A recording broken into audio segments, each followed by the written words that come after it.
Projektissa lyhyesti niin, että noin 3 vuotta sitten näin, että Helsingin kaupunki tarjoaa ryhmärakennushankkeita Verkkosaareen, eli voit ryhmällä rakentaa kerrostaloa.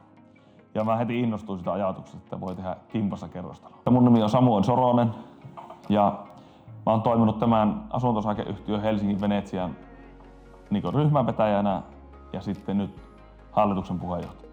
Miksi me päädyttiin SSA:han, niin oli se, että SSA oli aktiivinen siinä alkuvaiheessa.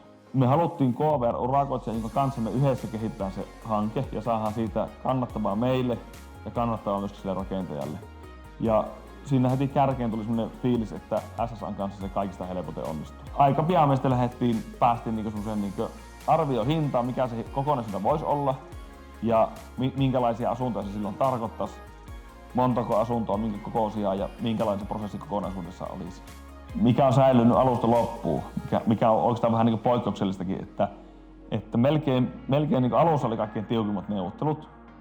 Ja sen jälkeen tosi tarkkaan sovittiin eri asiat ja eri osa-alueet ja sen jälkeen on mennyt kyllä todella hienosti tämä koko projekti. Että ihan sellaisia tavanomaisia haasteita on niin kuin aina on. Ja se mikä on tosi merkittävä asia ollut mulle itselle, meidän projektinjohtajalle ja meidän osakkaille, niin on ollut se, että SSA:lla on ollut tosi kiva meininki koko ajan. Että turhaa kiristelyä ei ole ollut missään vaiheessa ja sitten jos me on järjestetty vaikka harjannostajaiset tai kahvitilaisuus osakkaille, niin SSA:lta on aina tullut porukkaa paikalle ja ollut hyvillä fiiliksillä. Eikä osoittanut mieltä eikä ole suhtautunut nuivasti. Ja siksi toisekseen tuolla työmaakopilla on aina voinut käydä keittämään kahvit ja vaihtaa muutaman sanan. Palvelu on ollut erittäin hyvä. Huippuonnistumisia on nuo kylppärimoduulit. Että se oli kyllä, ne päästiin katsomaan jo melkein ennen kuin täällä tontilla tehtiin maatöitä, niin meillä oli jo moduulit valmiina ja tarkastettavana. Sitten muuten työnlaatu on ollut hyvää tai parempaa kuin hyvä. Ja niin kuin sanottua, normaaleja ongelmia on ollut ja olennaista on, että ne on kyetty sitten ratkaisemaan yhteistyössä. SSA-rakennus on pitänyt meidän projektin edistymistä erittäin hyvin ajan tasalla. Ja meillä on ollut selkeä sapluuna se, että me on pidetty työmaakokoukset. Ja työmaakokouksessa on käyty läpi kaikki rakennukseen ja rakentamiseen liittyvät asiat. Ja sitten tarvittaessa, jos on ollut jotakin yllättävää, niin sitten on pidetty erillinen kokous. Meidän kannalta tämä hanke valmistuu aikataulussa ja tämä hanke valmistuu budjettiin. Eli se on tupla hyvä kokonaisuus. Että me ollaan todella tyytyväisiä siihen. Silloin kun KVR-sopimus on allekirjoitettu, niin se budjetti on pitänyt siitä päivästä tähän päivään asti.